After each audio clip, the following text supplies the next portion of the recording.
Okay जी। This question is from November 2011, paper 1-1, question number 16। अच्छा, book का question number 3 है। ठीक है जी। अब क्वेश्चन ने क्या बता दिया, आप देखिए, शेप समझें। शेप मैंने क्या बताया था, दो किस्म के आपके पास डायग्राम होंगे, या तो आपको डायरेक्टली समझ आ जाएंगे, या उसके लिए क्या करना पड़ेगा, पढ़ना पड़ेगा। अब ये डायग्राम को समझने के लिए इट्स बेटर कि हम इसको एक दफा पढ़ लें, क्योंकि ऑब्वियसली बहुत सारी चीजें इन्वॉल्व हैं इसमें। अब मुझे तो नजर आ रहा है कि भाई ट्राइंगल है, पीछे ट्राइंगल है, नीचे बेस रेक्टेंगल है, पीछे रेक्टेंगल बेस है, टॉप है और स्लांटेड साइड है। तो टोटल मिला के 1 2 3 4 5 6 साइड है। पर हम पढ़ लेते हैं। Diagram shows a solid prism, a solid prism of the length 20। ठीक है, ये लेंथ आपके पास 20 आ गई, ये 20 है तो ये भी 20 है, ये भी 20 है तो ये भी 20 है। प्लीज इसको देखिए, cross section A B C D is a trapezium ना। अब ये बहुत इंपॉर्टेंट है समझना ना, क्रॉस सेक्शन प्रिज्म का मतलब क्या हुआ कि यहां से लेके वो पीछे तक जो है ना, वो क्या चल रहा है, ट्रेपेजियम चल रहा है। दैट मीन अगर मैं यहां से, कोई बंदा खड़े होके इसको देखेगा, उसको ये क्या नजर आएगा, ट्रेपीजियम। ट्रेपीजियम बना हुआ नजर आएगा। ये पूरा जो है ना, यहाँ से लेके ये पूरा ट्रेपीजियम बना हुआ नजर आएगा। ये भी यहाँ पे भी ट्रेपीजियम बन रहा है, यहाँ पे भी ट्रेपीजियम बन रहा है, यहाँ पे भी ट्रेपीजियम बन रहा है, मतलब वो हर जगह क्रॉस सेक्शन बन रहा है ना। दैट मीन ये तो स्लांटेड हाइट है, स्लांटेड वॉल है पूरी। ठीक है, तो यहाँ हर उस पे पॉइंट पे क्या नजर आएगा, ट्रेपीजियम नजर आएगा। तो A B 2 centimetre, B C 5 centimetre, C D 6 centimetre, D A 3 centimetre, angle A B C 90। तो मांगा क्या है, मांगा है हमसे area of trapezium A B C D. मांगा है area of trapezium A B C D. इसका मतलब मुझे एरिया ऑफ ट्रेपीजियम का फॉर्मूला पता होना चाहिए। अब ट्रेपीजियम का जो फॉर्मूला है वो बहुत क्लियर सिंपल है।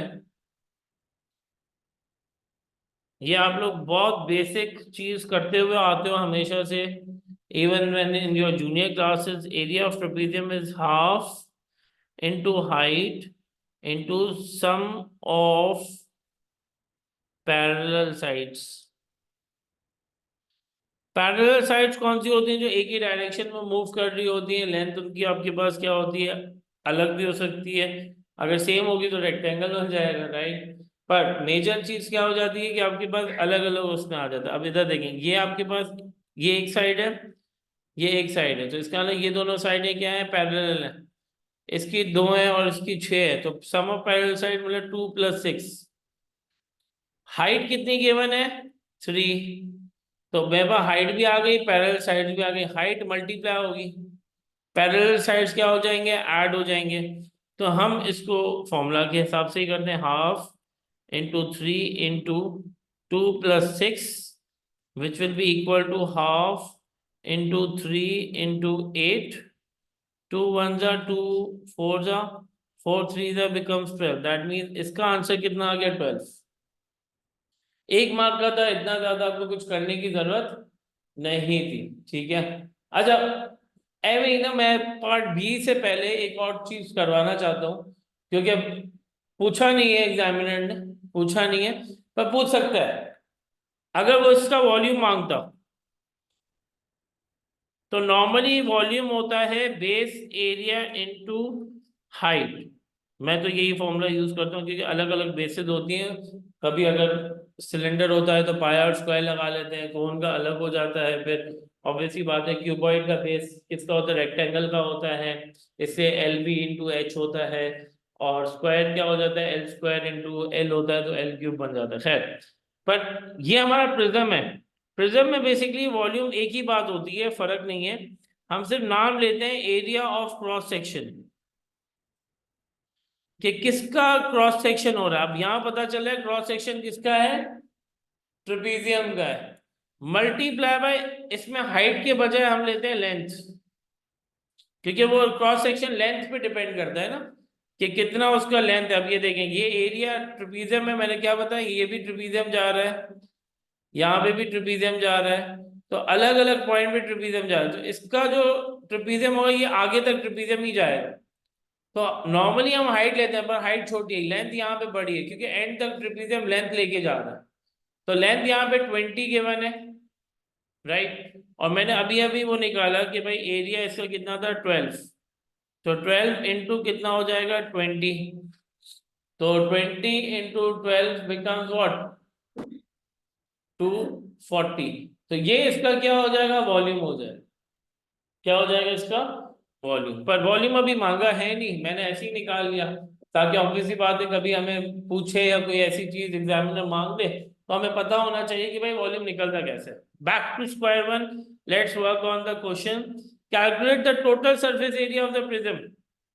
भाई मैंने आपको एक ही चीज बोली है, टोटल सरफेस एरिया का मतलब क्या होता है, area of all the shapes in the given figure, या उसमें जितनी भी पर्टिकुलर साइड्स हैं उन सबका एरिया निकाल के हम क्या करते हैं, ऐड करते हैं। तो हमारे पास बेसिकली, अब यहाँ पे मैं जूम इन करता हूँ ताकि ऑब्वियसली बात है यहीं पे हम वर्किंग कर लेंगे इसकी थोड़ी सी, ठीक है।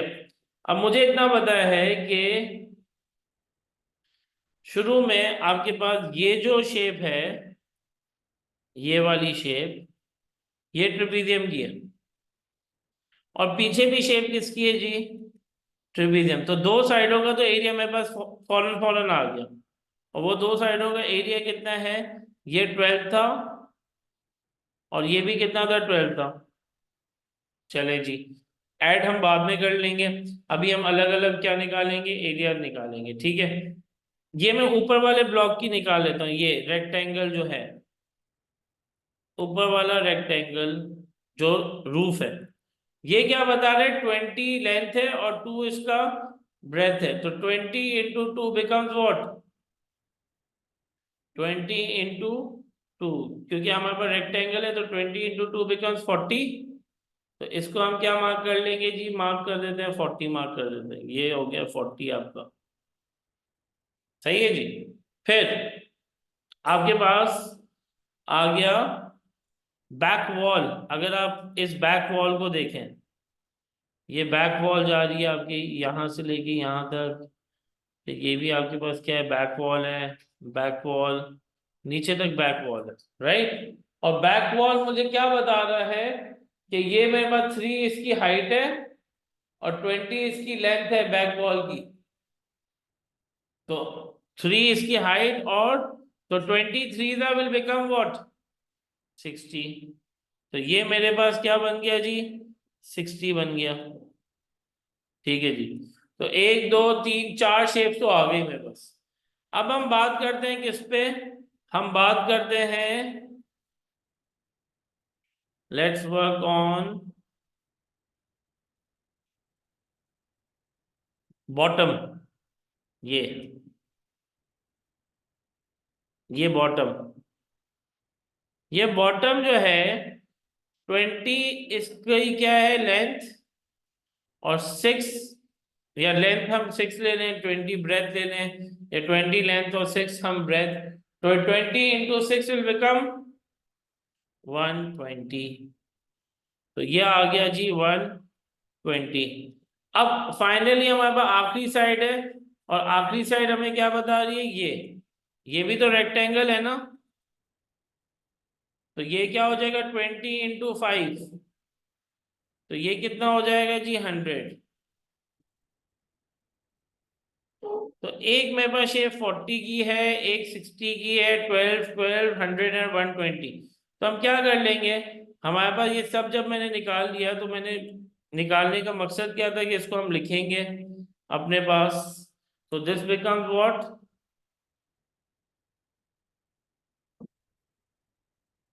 40 plus, change 40 plus 12 plus 100 plus 120 plus 12 plus 60। तो इसका सम अब कितना हो जाएगा, 344। तो ये 344 क्या हो गया इसका सरफेस एरिया। इसमें वर्किंग ज्यादा है, इसमें टाइम ज्यादा है। If you think that you can do it initially तो आप पहले कर लिया करें पेपर में जब आप ईयरली करें, वरना फिर you can always leave them after the no reading questions. That mean no reading questions, no reading time को हम पहले करेंगे, फिर हम रीडिंग टाइम को बाद में करते हैं, ठीक है जी। तो this question was from November 2011 paper 1 में क्वेश्चन नंबर 16।